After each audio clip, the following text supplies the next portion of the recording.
And thank you to everybody out here. And to Mr. Grimm, that was amazing. That's what I strive for right there.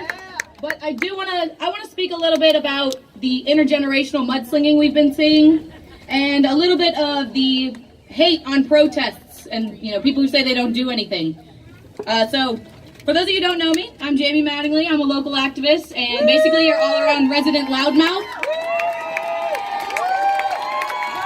And while I'm at least 12 years older than the other millennials here on this stage, I am a millennial nonetheless. And for a long time, our generation has caught a lot of flack. We've been called lazy, self-absorbed, stupid, you name it. Tide Pods, sure. I think we're pushing that to the next generation. We're not going to claim that one. But for the longest time, they thought that our silence was acceptance of these narratives. But really, we're just biding our time waiting for more millennials to join adulthood. Yeah. And now you're screwed. Millennials are the largest voting bloc in the country. And coincidentally, we're also the loudest.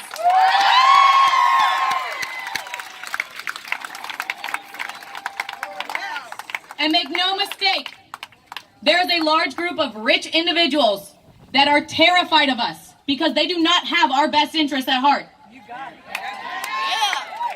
And it's no wonder that millennials are pissed. We've been dealt a poor hand. I literally graduated college into a recession. I still bartend, by the way. Thank you for that. A Pew study found that millennials have higher student debt, poverty, and unemployment, and lower levels of wealth and personal income than any other generation in modern history at the same stage in life. We're being murdered in our schools and in our churches. Institutional racism still runs rampant. 1 in 5 women are still sexually assaulted on college campuses. And bigoted hatred still plagues our society. But now it's our turn. And as I stand here before you, expressing a more open and accepting mind, a better worldview, it does not escape me that I owe an unpayable debt to the marchers, protesters, and activists that came before me. Yes. The ones who saw injustices in our world and stood up against them. Our generations have more in common and are more intertwined than you may think. For example, in 2010, marriage equality became the law of the land, due in large part to millennial voters. Because we were raised knowing that love is love. Because our grandparents and parents lived through the gay liberation movement. They witnessed the march and rallies during the AIDS epidemic, and they saw people that looked just like them suffering, and they mourned with them. The protesters shined a light on that. In 2017, after watching over 5 million men, women, and children around the globe march in solidarity for women's equality, the Me Too movement began. And we are now witnessing, for the first time in human history, the shifting of gender roles in our society. This is entirely due to the suffragettes who fought for a woman's right to have a voice. For the protesters during the sexual revolution that said women should also have control over their own bodies. To every waitress, teacher, secretary, and nurse and said, no, you cannot touch me, and no, I will not accept this behavior.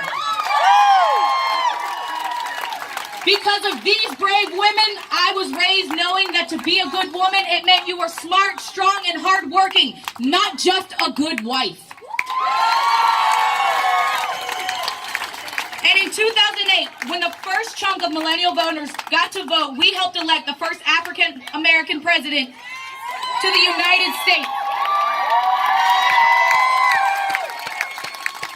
Because we were raised knowing that it's not the color of your skin that defines you, but the content of your character. This is because our parents and grandparents attended desegregated schools. They learned, laughed, and played with kids and realized that we are all just one human family. Because of this, my 5-year-old literally has no concept of race. She's best friends with a Spanish girl and a Haitian girl, and she would not know the difference. And that is because of you guys who came before us, so thank you. So, Mr. Grimm, where I have to disagree with you, and with a lot of you who I heard saying that you guys failed us, I strongly disagree. The generations before us have showed us exactly how effective that we can be. You took radical concepts like racial equality and women's rights, things that seemed impossible, and you made them seem possible. Come on, say it. And now it's my generation's job to make them happen.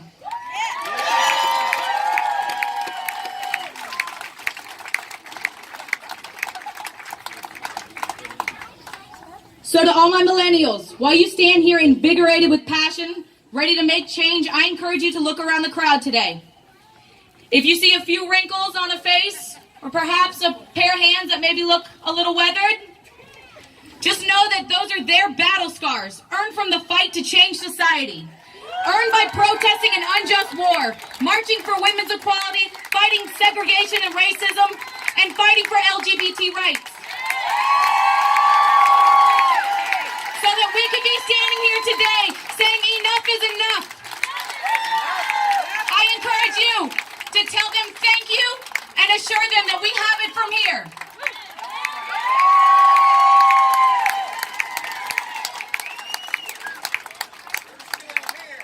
Yes.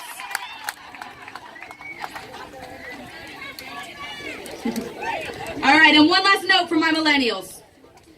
Remember this feeling. Remember the excitement of today. Because this feeling will fade, the excitement will subside, and politics will not always be this exciting. But I assure you, it can be this rewarding. One of the biggest things that changed for me after the Women's March was the frequency in which I started calling my elected officials. I get out of a 2-minute phone call like, yeah, you will listen to me.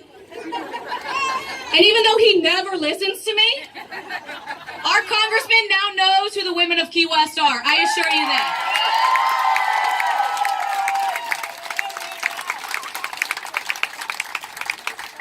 And while we wouldn't be here without the Susan B. Anthonys, the Claudette Colvins, the Rosa Parks, the Harvey Milks, the Martin Luther Kings, the Zoe, the Echoes, and the Vivians,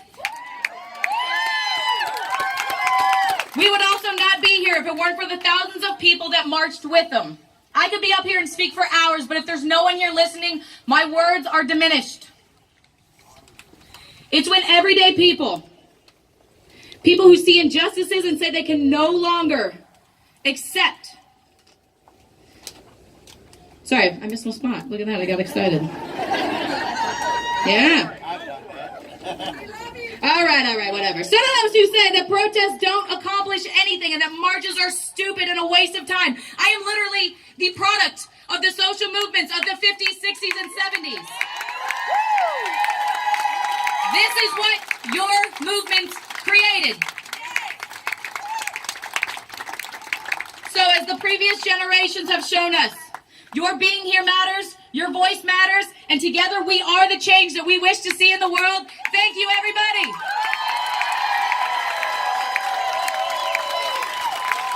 I want her for president!